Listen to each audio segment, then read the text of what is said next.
ना होला। हाँ, मोदी को ऐसा ना होला। जो काल रैली देखत, कल की रैली देखना क्या होगा। काल आपको किसी ने आने के लिए पैसे दिए हैं या अपने पैसों से खुद आए? ईमानदारी से बताना। हमनी के पैसा से नहीं खिंचाइल, खाली साधन चल बन साधन दिया है आपको आने के लिए, हाँ। बाकी और कोई पैसा नहीं दिया है। साधन और ये खाना वो घर से बना के लाए? घर से लाए, घर से बना के लेकर आए। कल को तो साध वहीं मिला, रैली में मिला। सारे कौनो ठीक नहीं आप चाहते, बहन जी ने बुलाया है, लेकिन आपके जैसे 60 साल के ऊपर उम्र है, जैसे बुजुर्ग है, गर्मी भी बहुत ज्यादा पड़ रही है, इतनी दूर से आप आए और तकलीफ होते तो आप चाहते तो घर पर भी रह सकते थे, आपको कोई पैसे तो मिल नहीं रहे, लेकिन आपके मन में ऐसी क्या इच्छा थी कि आपको आना जरूरी लगा? हमारा ऐसे आना जरूरी पल बा कि हमार समाज सुतल बा। हाँ, समाज सुतल है, हमारा समाज जो सो रहा है, हमारा समाज जागरूक नहीं है। जागरूक नहीं, हाँ। ये बात सही। तो आप एक मिसाल देने आए खास हैं, करके युवा चाहते हैं तो हमारे आने वाली पीढ़ी जो हमें देखे वो भी जैसे आप कह रहे हो कि हमें बहन जी पे पूरा विश्वास है, हमें अपने वोटों पे भी पूरा विश्वास है, लेकिन हमने आपको के मशीन पे पूरा विश्वास, मशीन पे विश्वास नहीं है। मशीन पे लेकिन विश्वास आज नहीं तो कल ये समय बदलेगा जरूर। बदलेगा अच्छा जरूर। बाबा एक बात, की चोट है, एक एक करके निशान छोड़ेगा जरूर। अच्छा बाबा एक बात और पूछ लूं, यहाँ घर की बात है सब। सम्मानित साथियों, आप लोगों को यह मालूम है कि आज बीएसपी के जन्मदाता एवं संस्थापक माननीय श्री कांशीराम साहब जी की पुण्यतिथि है। सबसे पहले मैं अपने आप सभी लोगों की तरफ से परम आदरणीय बहन कुमारी मायावती जी, आज माननीय श्री कांशीराम जी की पुण्यतिथि पर इनको अपने श्रद्धा सुमन अर्पित करने के लिए हम सब लोगों के बीच में आ चुके हैं। आदरणीय बहन जी के साथ ही लाखों करोड़ों नौजवानों के दिलों की चाहत, शिक्षित योग्य प्रखर वक्ता, बहुजन समाज पार्टी के राष्ट्रीय संयोजक आदरणीय श्री आकाश आनंद जी तथा उनके साथ ही श्री आनंद कुमार भैया जी भी आए हुए हैं। उसके लिए मैं इन सभी को दिल से आभार प्रकट करता हूं। अब मैं आग्रह करता हूं कि बहुजन समाज पार्टी के राष्ट्रीय संयोजक आदरणीय श्री आकाश आनंद जी से कि वह आए और इस अपार जनसमूह को संबोधित करें। आदरणीय श्री आकाश आनंद जी।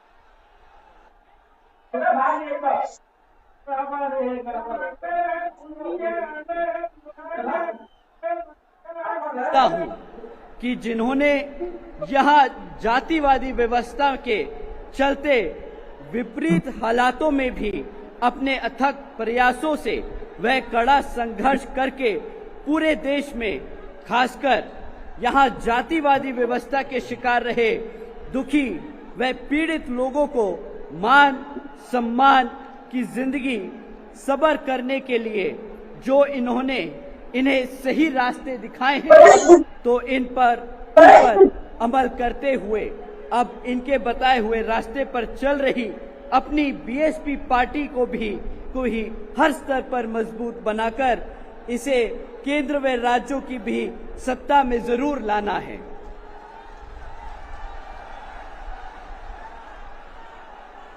तभी फिर इन्हें बाबा साहब डॉक्टर भीमराव अंबेडकर जी द्वारा भारतीय संविधान में दिए गए कानूनी अधिकारों का व विशेषकर आरक्षण का भी सही से पूरा लाभ मिल सकता है। और यह आप सभी ने यहाँ यूपी में 4 बार अपनी पार्टी व आदरणीय बहन जी के नेतृत्व में बनी सरकार में काफी कुछ होते हुए देखा है। इसलिए अब इस बार फिर से यहाँ यूपी में अपनी पार्टी को सत्ता में जरूर लाना है।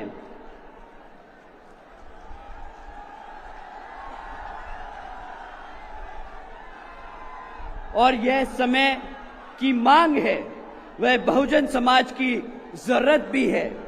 और ऐसा हो जाने पर फिर यही आज मान्यवर श्री कांशीराम जी के प्रति हम सबकी सच्ची श्रद्धा भी होगी।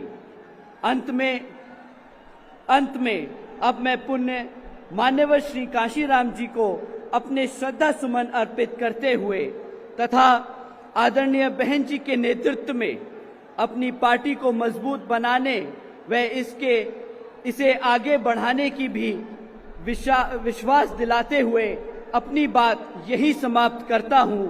जय भीम, जय भारत।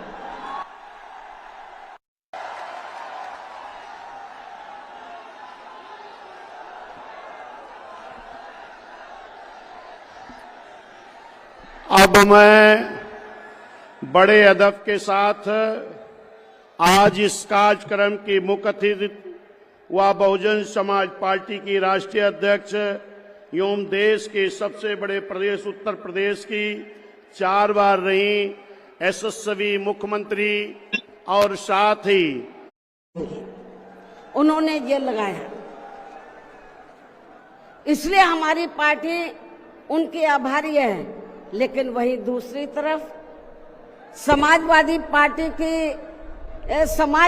पार्टी कि जब यूपी में सरकार थी और ये स्थल बन चुके थे तो उन्होंने इनके रख रखाव पर कोई पैसा खर्च नहीं किया, टिकटों का पैसा दबा कर रख लिया। लेकिन जब अब वो सत्ता से बाहर है समाजवादी पार्टी, तो अभी 2-3 दिन पहले वो मीडिया में खबर छपवा रहे थे कि हम मान्यवर श्री कांशीराम जी के सम्मान में संगोष्ठी करेंगे। लेकिन जब वो सरकार में रहते हैं तो ना उन्हें पीडीए याद आता है और ना मान्यवर श्री कांशीराम जी की जयंती और ना ही पुण्यतिथि उनको याद आती है सरकार में रहकर। लेकिन जब वो सत्ता से बाहर हो जाते हैं तो समाजवादी पार्टी को फिर याद आता है कि हमें संगोष्ठी करनी चाहिए। मैं सपा मुखिया अखिलेश यादव से मैं ये पूछना चाहती हूँ, यदि मान्यवर श्री कांशीराम जी के प्रति आपका इतना ही आदर सम्मान था तो जब यूपी में मेरी सरकार थी तो मेरी सरकार ने अलीगढ़ मंडल में कासगंज के नाम से अलग से जिला बनाया, उस जिले का नाम मान्यवर श्री कांशीराम जी नगर के नाम से रखा था। लेकिन जैसे ही समाजवादी पार्टी पावर में आई उन्होंने नाम बदल दिया। मान्यवर श्री कांशीराम जी के नाम पर हमने कॉलेज, यूनिवर्सिटी, अनेकों संस्थानों के नाम रखे, अनेकों संस्थानों के नाम रखे, जनहित की योजनाएं शुरू की। सारी के सारी अधिकांश जो बड़ी बड़ी योजनाएं थी वो सभी के सभी इन्होंने बंद कर दी समाजवादी पार्टी की सरकार ने। ये इनका दोगला या दोहरा चरित्र नहीं है तो क्या है? जब ये सत्ता में रहते हैं ना इनको पीडीए याद आता है और ना पीडीए के जो संत गुरु और महापुरुष है वो भी याद नहीं आते हैं। जब ये सत्ता से बाहर हो जाते हैं तब इनको हमारे संत गुरु और महापुरुष याद आते हैं। तो ऐसे दोगले लोगों से आप लोगों को बहुत ही सावधान रहने की जरूरत है। और अब मैं मान्यवर श्री कांशीराम जी जो पंजाब राज्य के एक मध्यम दलित परिवार में पैदा हुए हैं तो इनके बारे में मैं ये कहना चाहूंगी कि इन्होंने भारतीय संविधान के मूल निर्माता एवं दलितों व अन्य उपेक्षित वर्गों के मसीहा परम पूज्य बाबा साहब डॉक्टर भीमराव अंबेडकर की मूवमेंट से व इनके कड़े संघर्ष एवं अथक प्रयासों से देश के खासकर करोड़ों दलितों, आदिवासियों, पिछड़े वर्गों, मुस्लिम व अन्य धार्मिक अल्पसंख्यक समाज के भी हित में भारतीय संविधान में दिए गए कानूनी अधिकारों से प्रेरित होकर तथा उनके बताए हुए रास्तों पर चलकर फिर अपनी पूरी जिंदगी इनके अधूरे रहे कारवां को मंजिल तक पहुंचाने के लिए समर्पित की है। और इसके लिए उन्होंने यानी कि मान्यवर श्री कांशीराम जी ने अपने माँ बाप, भाई बहन, रिश्ते नाते व सरकारी नौकरी आदि सभी त्याग कर बाबा साहब डॉक्टर भीमराव अंबेडकर जी के उस अधूरे रहे कारवां को पूरा करने के लिए लगा दी है, जो बाबा साहब ने यहाँ देश के करोड़ों दलितों एवं अन्य उपेक्षित वर्गों के लोगों को ये कही थी कि मैंने, बाबा साहब ने क्या कहा था कि मैंने अपने कड़े संघर्ष एवं अथक प्रयासों से इन वर्गों के लोगों को भारतीय संविधान में इन्हें स्वाभिमान के साथ जिंदगी व्यतीत करने व खुद अपने पैरों पर खड़े होने के लिए कानूनी अधिकार तो जरूर दिला दिए हैं, लेकिन उनका सही से पूरा लाभ लेने के लिए इन सभी वर्गों के लोगों को अर्थात बहुजन समाज के लोगों को आपस में एकजुट होकर व इन्हें अपने विशाल वोटों के जरिए यहाँ केंद्र एवं राज्यों की भी राजनीतिक सत्ता की मास्टर चाबी खुद अपने हाथों में लेनी होगी। ये परम पूज्य बाबा साहब डॉक्टर अंबेडकर ने कहा था। तभी फिर इनका वास्तव में सही से विकास व उत्थान आदि हो सकता है और तभी फिर ये लोग स्वाभिमान के साथ अपनी पूरी जिंदगी व्यतीत कर सकते हैं, क्योंकि इस मामले में बाबा साहब डॉक्टर भीमराव अंबेडकर जी का ये कहना था कि देश में राजनीतिक सत्ता वह एक ऐसी मास्टर चाबी है जिसके जरिए इन वर्गों के लोग अपनी सभी समस्याओं का समाधान खुद कर सकते हैं। साथ ही ये लोग भी यहाँ अन्य वर्गों की तरह पूरे आत्मसम्मान व स्वाभिमान के साथ अपनी खुशहाल जिंदगी व्यतीत कर सकते हैं। और इसके लिए बाबा साहब डॉक्टर भीमराव अंबेडकर जी ने इन वर्गों के लोगों को जो भी रास्ते दिखाए तो वे उनके जीते जी तो पूरे नहीं हो सके थे, जिन्हें फिर उनके देहांत के बाद उन रास्तों पर चलने व उनके इस अधूरे रहे कारवां को मंजिल तक पहुंचाने के लिए मान्यवर श्री कांशीराम जी ने अनेकों कष्ट झेलकर अपनी पूरी जिंदगी लगा दी है और वे अपने जीते जी इस मकसद में काफी हद तक कामयाब भी हुए हैं। और खासकर इन्होंने यहाँ आबादी के हिसाब से देश के सबसे बड़े प्रदेश उत्तर प्रदेश में अपनी पार्टी के नेतृत्व में कई बार सरकार बनाकर वे उत्तर प्रदेश सहित नजदीक के लगे राज्यों में भी पार्टी के कुछ सांसद व विधायक आदि भी जिताकर बाबा साहब के कारवां को काफी हद तक आगे बढ़ाया है। इतना ही नहीं बल्कि मान्यवर श्री कांशीराम जी के देहांत होने से पहले उनकी ये दिली तमन्ना थी कि जहां आबादी के हिसाब से देश के सबसे बड़े प्रदेश उत्तर प्रदेश में जहां दलितों एवं अन्य उपेक्षित वर्गों के लोगों की कुल मिलाकर आबादी काफी ज्यादा है, तो इन्हें यहाँ एकजुट होकर अकेले ही अपनी पार्टी की पूर्ण बहुमत की सरकार बनानी होगी। ये मान्यवर श्री कांशीराम जी की उनके देहांत होने से पहले ये दिली तमन्ना थी।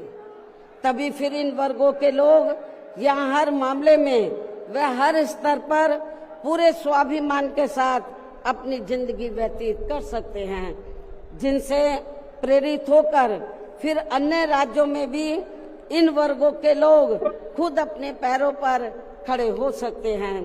तभी फिर यहाँ बाबा साहब का काफी हद तक अधूरा रहा सपना जरूर साकार हो सकता है। लेकिन दुख की बात यह है कि मान्यवर श्री कांशीराम जी के जीते जी तो इनका ये सपना साकार नहीं हो सका था, जिसे फिर इनके देहांत के बाद सन 2007 में इनकी एकमात्र रही उत्तराधिकारी व पार्टी की राष्ट्रीय अध्यक्ष ने, अर्थात हमने यहाँ उत्तर प्रदेश में बहुजन समाज के साथ साथ समता मूलक समाज व्यवस्था में विश्वास रखने वाले उच्च वर्गों के लोगों को भी साथ में लेकर इसे पूरा भी किया है। और सन 2007 में देश के विशाल आबादी वाले यूपी स्टेट में पहली बार हमने यहाँ अपनी पार्टी के अकेले ही पूर्ण बहुमत की सरकार बनाई है। हालांकि पहले 3 बार हमने बनाई, वो मिली जुली सरकार थी, लेकिन चौथी बार हमने अकेले अपने बलबूते पर यूपी में पूर्ण बहुमत की सरकार बनाई है।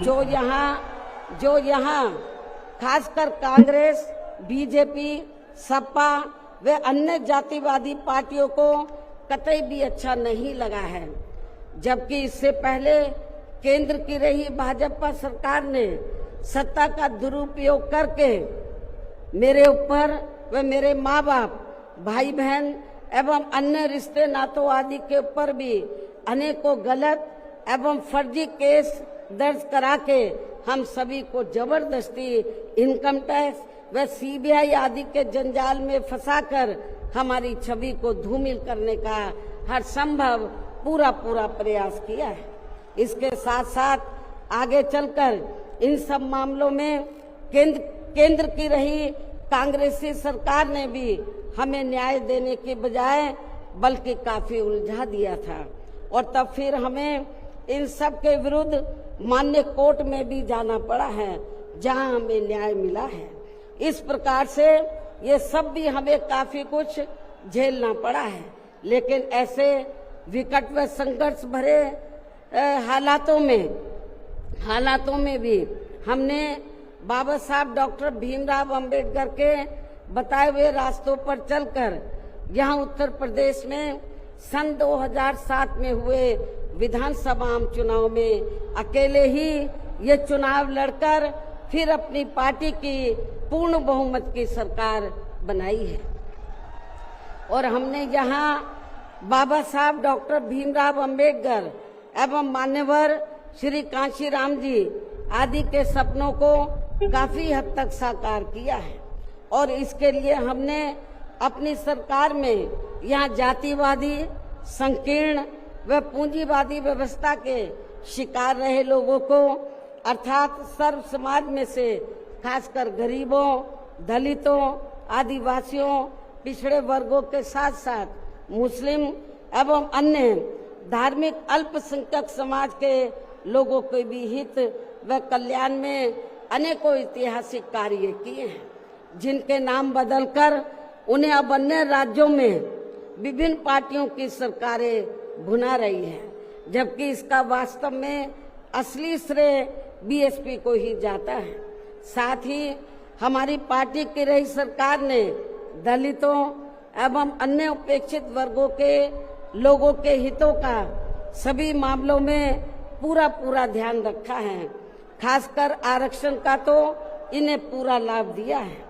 इतना ही नहीं, बल्कि हमने यह अपनी सरकार में सर्व समाज में से गरीबों, मजदूरों, बेरोजगारों, किसानों, वकीलों, कर्मचारियों, व्यापारियों एवं अन्य मेहनतकश लोगों के साथ साथ यहाँ छात्रों, युवाओं, महिलाओं व बुजुर्गों आदि के भी हितों में काफी महत्वपूर्ण कार्य किए हैं, जिनसे इन्हें काफी ज्यादा लाभ पहुंचा है। इनके साथ साथ हमारी पार्टी की रही सरकार ने प्रदेश में अपराध नियंत्रण एवं कानून व्यवस्था को भी चुस्त व दुरुस्त करने के लिए यहाँ जाति, धर्म व दलगत राजनीति से ऊपर उठकर कार्य किए हैं, ताकि प्रदेश में अमन चैन व शांति व्यवस्था आदि कायम रहे, जिसकी प्रदेश में उस समय काफी जरूरत भी थी। साथ ही कानून व्यवस्था के मामले में हमने यहाँ हर स्तर पर अन्याय, अपराध व भय मुक्त वातावरण भी पैदा किया है। इस प्रकार से हमारी पार्टी की पूर्ण बहुमत की रही सरकार ने यहाँ सर्व समाज के लोगों को हर मामले में व हर स्तर पर सर्वजन हिताय व सर्वजन सुखाय की नीतियों पर आधारित थी। यहाँ काफी बेहतरीन सरकार दी है जिसे प्रदेश की जनता अभी तक भी भुला नहीं पा रही है। और खासकर हमने रोटी रोजी देने के मामले में सर्व समाज में से यहाँ गरीबों, दलितों एवं अन्य उपेक्षित वर्गों के लोगों को काफी हद तक उन्हें आत्मनिर्भर भी बनाया है, जिनके यहाँ वर्षों से सभी विरोधी पार्टियों की रही सरकारों की जातिवादी, संकीर्ण व पूंजीवादी सोच होने के कारण काफी ज्यादा उपेक्षा की गई है। इतना ही नहीं बल्कि हमने वर्तमान केंद्र की सरकार की तरह अपने राजनीतिक स्वार्थ में इन्हें इनके टैक्स के पैसों से ही थोड़ा सा मुफ्त में राशन देकर इनको अपना गुलाम व लाचार नहीं बनाया है, अर्थात इनको दूसरों के ऊपर निर्भर नहीं रखा है।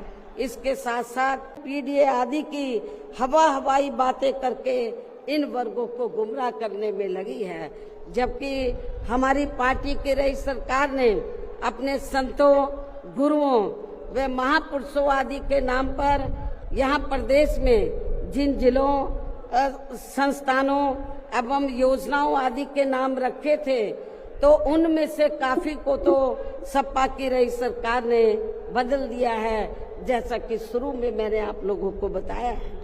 साथ ही हमने इन वर्गों के विकास व उत्थान में जो अनेकों महत्वपूर्ण योजनाएं शुरू की थी तो उन्हें भी अधिकांश बंद कर दिया गया है। आरक्षण दिए जाने के मामले में भी सपा की रही सरकार ने यहाँ दलितों, आदिवासियों एवं अन्य पिछड़े वर्गों के लोगों के साथ हमेशा पक्षपात वाला रवैया ही अपनाया है। इनके पदोन्नति में आरक्षण को तो इस पार्टी की रही सरकार ने एक प्रकार से यहाँ खत्म ही कर दिया था। इसके अलावा इनकी रही सरकार में यहाँ